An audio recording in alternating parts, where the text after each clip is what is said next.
What if I told you that the difference between dying at 78 and celebrating your 100th birthday comes down to 7 daily habits most people never even think about? Not genetics, not luck, not expensive treatments. 7 quiet patterns that are either adding years to your life right now or silently stealing them away. Here's what makes this terrifying. Most people in their 70s and 80s are doing at least 3 of these things every single day without realizing the damage. And by the time they notice something's wrong, years have already slipped through their fingers. But here's the good news. Researchers who've spent decades studying centenarians, those rare individuals who blow past 100 with sharp minds and independent lives, have finally cracked the code. And what they found shocked everyone.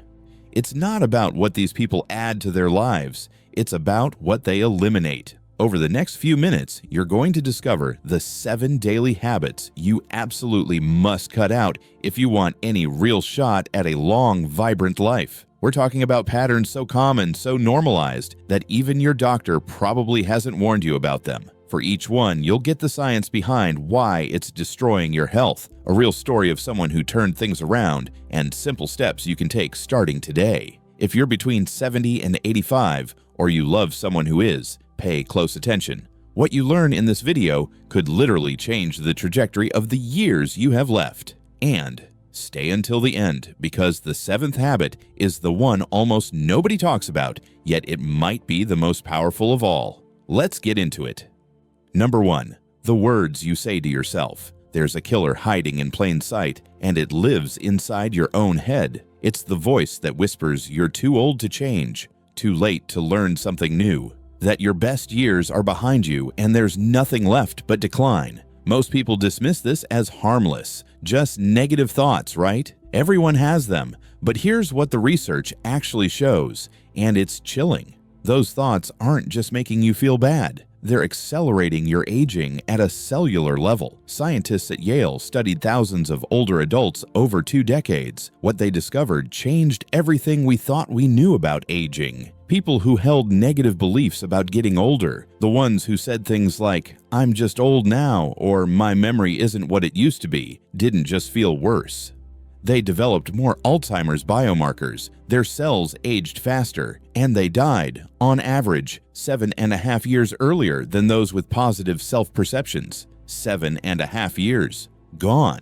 Not because of disease or accident, but because of the story they told themselves. Think about Richard. He just turned 79 when a minor health scare sent him spiraling. Nothing life-threatening, just a wake-up call. But instead of bouncing back, Richard started telling himself it was over. "I guess this is what being old feels like," he'd say. He stopped calling friends, quit his weekly bowling league, spent more and more time alone in his house, convinced his body was giving out. His daughter noticed it first. Not a physical decline, but something in the way he talked about himself. Every sentence dripped with defeat.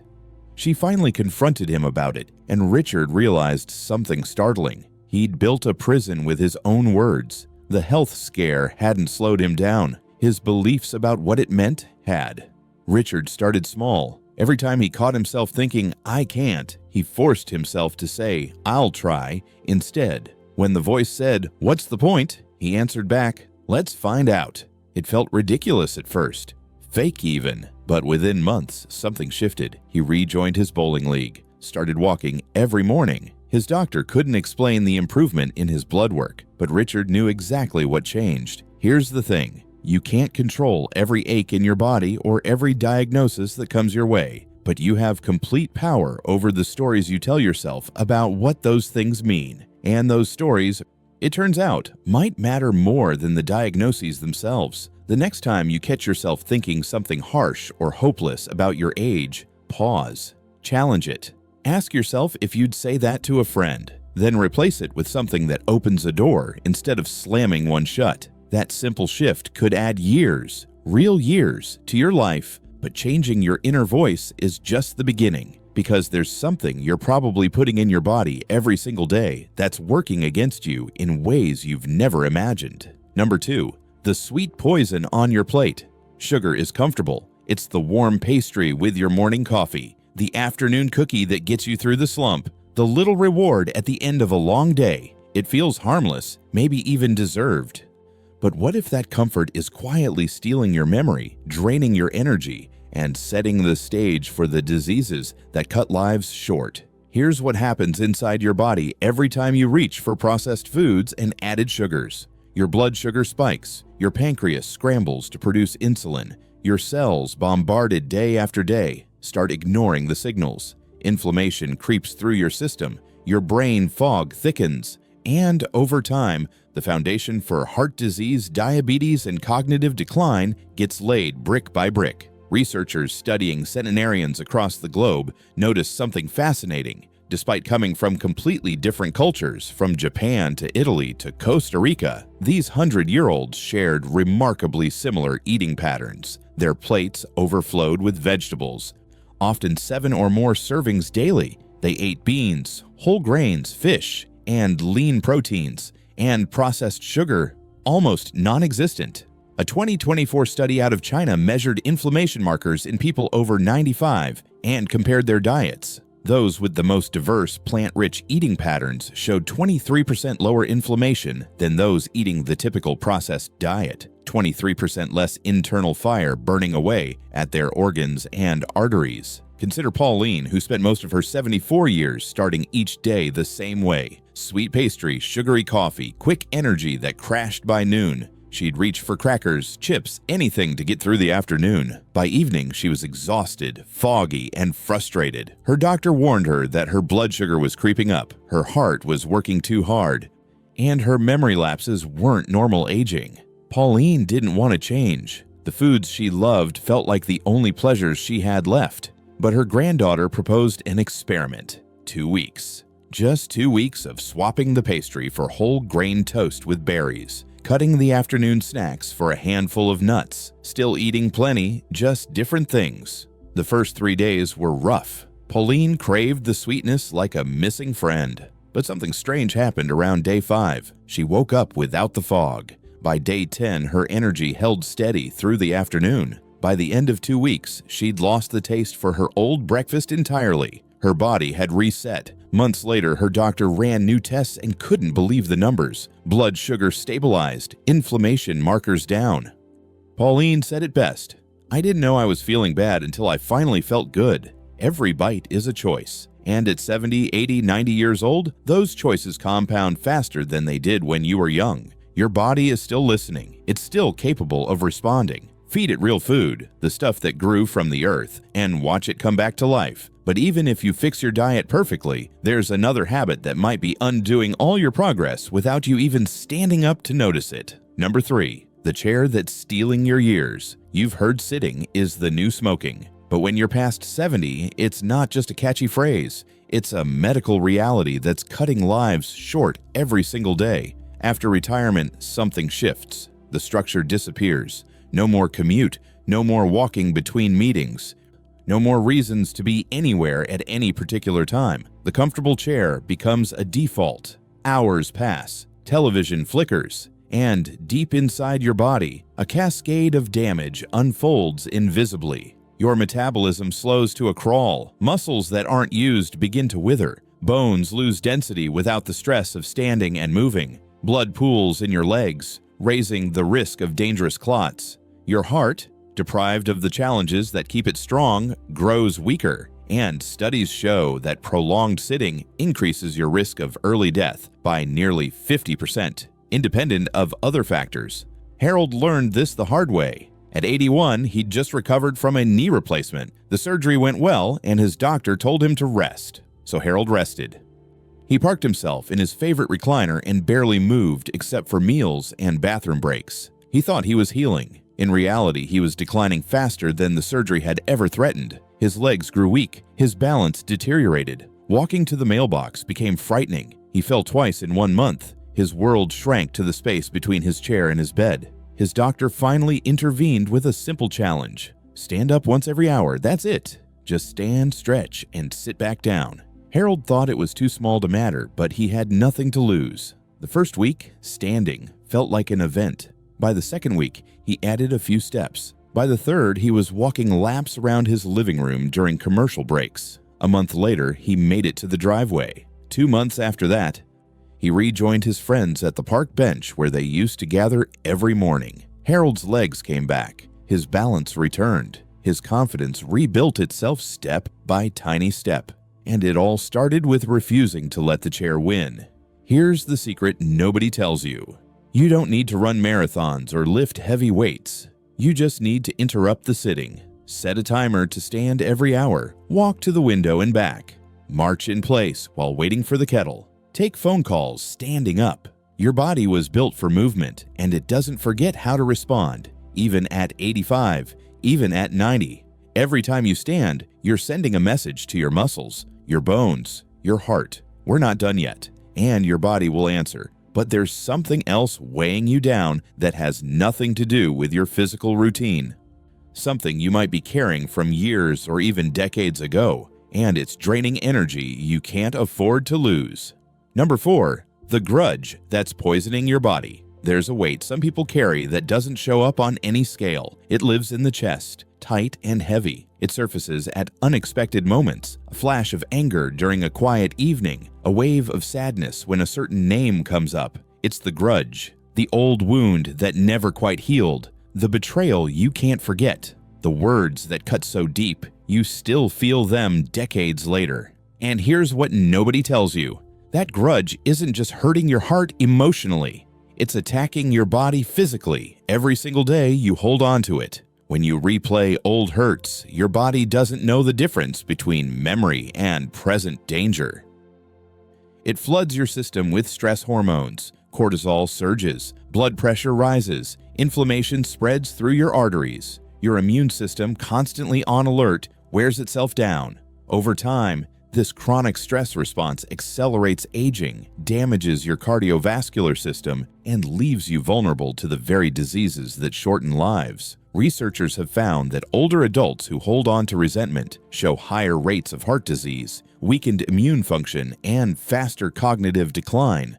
The bitterness you're clinging to isn't punishing the person who hurt you, it's punishing you. Florence understood this better than most, though it took her 83 years to learn it. She hadn't spoken to her childhood best friend in over a decade. The falling out was painful, a misunderstanding that spiraled into accusations, then silence. For years, Florence told herself she was better off, but every time she thought about Margaret, something heavy settled in her chest. She couldn't drive past certain streets without feeling it, couldn't hear certain songs without the memories flooding back. Her daughter noticed how Florence would grow quiet, distant when the topic of old friends came up. One day, she asked a simple question. "Mom, what would happen if you just called her?" Florence had 100 reasons why she couldn't. Pride, fear, the certainty that Margaret wouldn't want to hear from her anyway. But something in her daughter's eyes made her reconsider. What if she was wrong? What if the weight she'd been carrying for 10 years could be lifted with a single phone call? Her hands trembled as she dialed the number. She expected anger, coldness, maybe no answer at all. Instead, she heard Margaret's voice crack with emotion. "I've been hoping you'd call," Margaret said. "I've missed you every day." They talked for 3 hours, cried, laughed, apologized for things that seemed so important a decade ago and now felt impossibly small. When Florence hung up the phone, she sat in silence for a long moment. Something had shifted. The tightness in her chest was gone. She felt for the first time in years, genuinely light. Florence later told her daughter it was like setting down a suitcase she'd forgotten she was carrying. She didn't realize how heavy it was until it was gone. Now, here's the truth. Not every relationship can be repaired. Some people are gone, some situations can't be undone, some apologies will never come. But forgiveness isn't about the other person. It never was. Forgiveness is about freeing yourself from the grip that old pain has on your present life. If reaching out feels impossible, start smaller. Write a letter you never send. Pour every feeling onto the page, then burn it or bury it. Talk to a counselor or a trusted friend about what you've been carrying. The goal isn't to excuse what happened. It's to release its hold on you so you can spend your remaining years in peace instead of resentment. Every day you hold a grudge, you're giving away energy you need for living. Every day you let go a little more, you make room for something better. Lighter days, easier sleep, a heart that's finally free to heal. But even if you release every old wound, there's another threat waiting that catches millions of older adults completely off guard. And it might be the loneliest epidemic of our time. Number 5. The silent epidemic nobody talks about. There's a health crisis sweeping through the lives of older adults that doesn't get headlines, doesn't get telethons, doesn't get the attention it deserves. It's not a virus or disease in the traditional sense. It's loneliness, and it's killing people at a staggering rate. This isn't an exaggeration when researchers compared the health effects of social isolation to other known risk factors. The results were stunning. Being chronically lonely carries mortality risk comparable to smoking 15 cigarettes a day. It's more dangerous than obesity, more damaging than lack of exercise. And right now, 1 in 4 adults over 65 is experiencing it. The numbers get even more alarming when you dig deeper. Lonely older adults face a 50% higher risk of developing dementia. Their chances of heart disease and stroke jump by 30%. A major study published in 2024 found that people experiencing high levels of loneliness were at more than 3 times greater risk of dying within a year compared to those with strong social connections.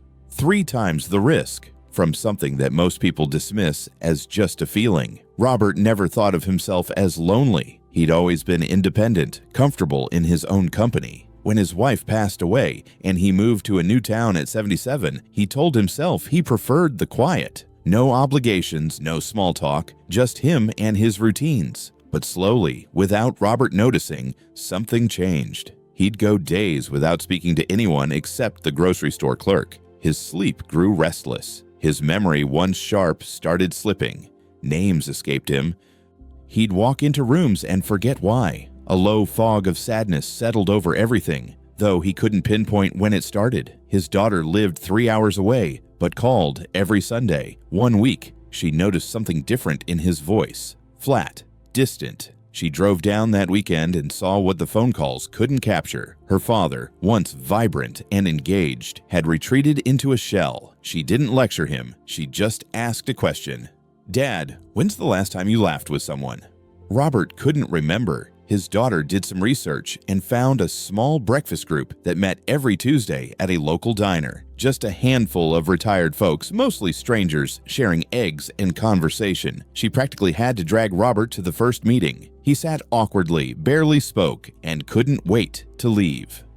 But something happened the second week. Someone told a joke about fishing that reminded Robert of his own stories. He shared one. People laughed. The next week, he arrived early. Within 2 months, Robert had his spark back. He was sleeping better, thinking more clearly, looking forward to Tuesdays like a kid waiting for Saturday morning cartoons. The fog lifted. His memory improved. His doctor noticed the changes before Robert even mentioned the breakfast group. Here's what the research confirms and what Robert discovered firsthand. Human connection isn't a luxury for older adults. It's a biological necessity. Your brain needs social stimulation to stay sharp. Your heart needs the warmth of companionship to stay healthy. Your immune system literally functions better when you feel connected to others. And the beautiful thing is, it doesn't take much. You don't need a packed social calendar or dozens of close friends. A weekly phone call with someone who cares. A chat with a neighbor over the fence. A wave and a few words at the coffee shop. These small moments of connection create ripples that extend far beyond the interaction itself. If you've been pulling back, telling yourself it's easier to stay home, that you don't want to bother anyone, that you're fine on your own, hear this clearly. The isolation that feels comfortable is quietly working against everything you want for your future. Your body needs people. Your mind needs people. Your years depend on it. Reach out. Even when it's awkward, even when it's scary, even when you'd rather stay in your chair, the person on the other end might need that connection just as much as you do. But here's the thing. Even if you surround yourself with people you love, there's one nightly battle that could be undermining everything, and most people have completely given up trying to win it. Number 6.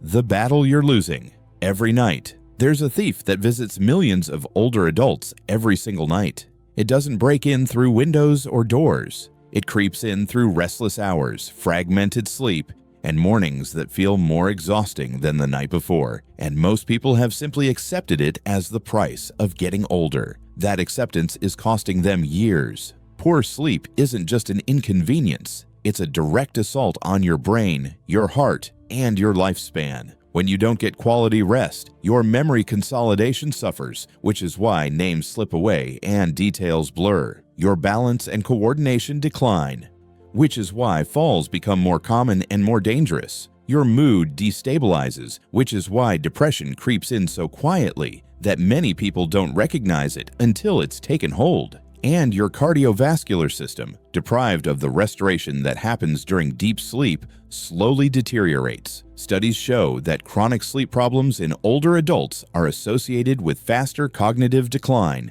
higher rates of heart disease, increased risk of falls, and yes, shorter lifespans. Yet when most people mention sleep troubles to their doctors, they're met with a shrug. That's just part of aging, they're told. And so they stop asking for help. Margaret accepted that answer for years. At 80, she couldn't remember the last time she'd slept through the night. She'd lie awake for hours, mind racing. When sleep finally came, it was shallow, interrupted, unsatisfying. By morning, she felt like she'd barely rested at all. She assumed nothing could be done. Her mother had slept poorly. Her grandmother, too. It ran in the family, she figured. Just genetics. Just age. Just the way things were. Her granddaughter, a nurse, visited one weekend and asked a few questions Margaret had never really considered. When did the sleep problems really start getting bad? What did her evenings look like? What medications was she taking? And when? The answers revealed patterns Margaret had never connected. She was drinking coffee at 4 in the afternoon, a habit from her working years she'd never dropped. She was taking a pain medication at night that was known to interfere with sleep architecture. Her bedroom was too warm, too bright, too cluttered with distractions. None of these things seemed significant on their own. Together, they were sabotaging her every single night. Margaret's granddaughter helped her make changes. No caffeine after noon. A conversation with her doctor about adjusting medication timing. Blackout curtains for the bedroom. A small fan for white noise and cooling. A simple wind-down ritual. Herbal tea. A few pages of a book. Lights dimmed an hour before bed. The first few nights showed little change, but by the end of the second week, something remarkable happened. Margaret slept 6 hours straight. It felt like a miracle. Within a month, she was averaging 7 hours of solid restorative sleep. She woke up feeling something she'd forgotten was possible. Rested. The improvements cascaded from there. Her memory sharpened, her mood lifted, her energy returned. Her doctor, reviewing her latest checkup, couldn't explain the improvements in her cognitive scores. Margaret just smiled. She knew exactly what had changed. Here's what too many people don't realize. Sleep problems in your 70s and 80s are not inevitable. They're not something you just have to accept. They often have identifiable causes, and those causes frequently have solutions. Sometimes it's medication timing. Sometimes it's an underlying condition like sleep apnea that's never been diagnosed. Sometimes it's habits that have accumulated over decades without anyone questioning them. Don't let anyone tell you that bad sleep is just part of getting old.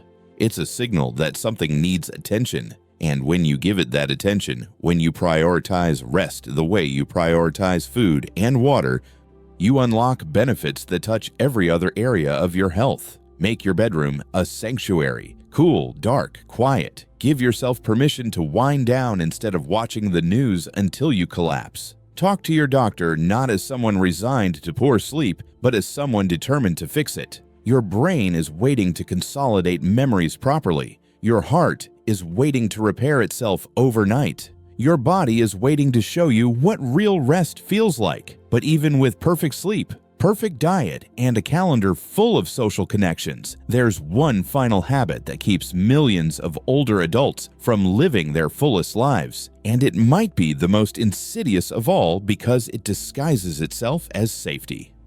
Number 7. The comfort zone that becomes a cage. There's a particular kind of trap that closes so slowly you don't even notice it happening. It's made of familiar routines, predictable days, and the quiet comfort of knowing exactly what comes next. It feels safe, it feels easy, and it's shrinking your world one day at a time. When you stop trying new things, your brain gets the message that growth is over.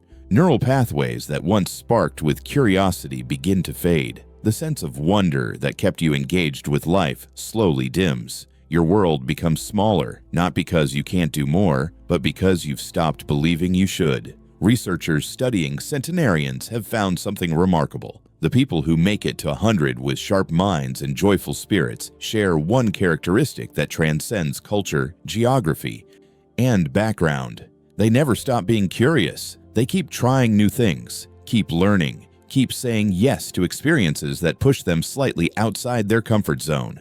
A survey of centenarians found that 40% still play video games regularly. More than a quarter have asked questions to artificial intelligence chatbots. Nearly half use social media to connect with family and friends. These aren't people frozen in the past. They're people who stayed engaged with the changing world around them. Frank had lived 82 years doing exactly the opposite. His routines were carved in stone. Same breakfast every morning for 40 years. Same walking route through the same park. Same television programs every evening. He told himself he was content, but content had slowly transformed into stuck without him noticing. His granddaughter saw it clearly during a holiday visit. Her grandfather, once full of stories and opinions, had grown quiet. His world had become so small that he had nothing new to talk about. The spark that made him interesting was fading. She proposed something radical, an art class at the community center, watercolors for beginners. The suggestion horrified Frank. He'd never painted anything in his life. He'd look foolish. He'd be the oldest person there by decades. It wasn't for him. His granddaughter didn't push, but she didn't give up either. She signed them both up and told him it was a chance to spend time together. Frank agreed reluctantly, already planning his excuse to leave early. The first class was everything he feared. Awkward, uncomfortable. His hands felt clumsy with the brush. His mountains looked like lumpy hills. A woman half his age produced something beautiful while he struggled with basic shapes. But something unexpected happened during the second class. He mixed a color that surprised him, a shade of blue he hadn't planned but actually liked. The third class, he managed a sunset that didn't embarrass him. By the fourth class, he found himself thinking about painting during the week, wondering what he'd try next Thursday. Frank discovered something he never knew existed inside him. An artist, hidden for 82 years beneath assumptions about who he was and what he could do. Now Thursdays became the highlight of his week. He made friends with people he never would have met. He had new stories to tell, new struggles to laugh about, new accomplishments to celebrate. His granddaughter noticed the change before Frank fully understood it himself. He was more present, more animated, more alive. Here's the profound truth Frank stumbled into. Your brain doesn't know how old you are. It only knows whether you're still challenging it. When you try new things, learn new skills, venture into unfamiliar territory, you send a signal to every cell in your body. We're not finished yet. We're still growing. We're still alive. It doesn't have to be art. It could be learning a new card game, trying a cuisine you've never eaten, downloading an app and figuring out how it works, visiting a neighborhood in your town you've never explored, calling someone you haven't spoken to in years and seeing where the conversation goes. Every time you say yes to something unfamiliar, you expand. Every time you default to the same routine because it's easier, you contract.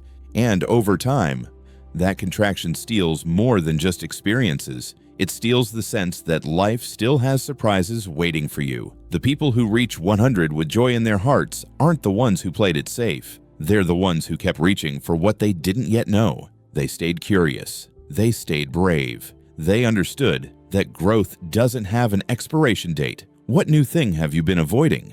What fear has been dressed up as practicality? What door have you been walking past, telling yourself it's too late to open? It's not too late. It never was. You've just learned about 7 habits that quietly work against everything you want for your future. The negative words you speak to yourself that age you at the cellular level, the processed foods that fog your mind and weaken your heart. The hours of sitting that drain your strength without you ever feeling it leave. The grudges that poison your body while you think you're only hurting emotionally. The isolation that carries risks worse than smoking. The sleep problems you've accepted as inevitable. And the shrinking comfort zone that disguises itself as contentment while slowly dimming your spark. Each of these patterns is common. Most people over 70 are caught in at least 2 or 3 of them right now, but common doesn't mean inevitable, and recognizing them is the first step toward breaking free. Here's what I want you to understand deeply. You don't have to fix everything at once. You don't have to overhaul your entire life by tomorrow morning. The people who make it to 100 didn't get there through dramatic transformations. They got there through small, consistent choices made day after day, year after year. Pick one habit from this list, just one. Maybe it's the one that hit closest to home. Maybe it's the one that felt uncomfortable to hear. Start there. Make one small change and stick with it until it becomes part of who you are. Then, when you're ready, pick another. Replace one harsh thought with a gentler one. Swap one processed snack for a handful of nuts. Stand up once an hour instead of sitting through the entire afternoon. Write a letter to release an old wound. Call one person this week instead of staying silent. Turn off the screens an hour before bed. Try one thing you've never tried before. Small hinges swing big doors, and the door to your next decade, your next chapter, is waiting to see which direction you'll push. The years between 70 and 100 don't have to be a slow decline. They can be some of the richest, most meaningful chapters of your entire story. You have the wisdom now that you didn't have at 30. You have the freedom you didn't have at 50. You have perspective that only comes from living through what you've already lived through. What you do with that wisdom, that freedom, that perspective is entirely up to you. Be gentle with yourself. Every effort you make today is an investment in who you'll be tomorrow. Share your journey with others who love you. Ask for help when you need it. Celebrate the small victories because they're the ones that add up to something extraordinary. Your life is still full of possibility, still full of purpose, still full of moments waiting to be discovered. Thank you for spending this time with me. I'd love to hear from you. Drop a comment below and tell me which of these 7 habits you're going to tackle first. Your answer might inspire someone else who's watching to make their own change. If this video helped you see something differently or gave you hope you didn't have before, please take a moment to like, subscribe, and share it with someone you care about. You never know whose life might be changed by what you pass along. Until next time, take care of yourself. You're worth it.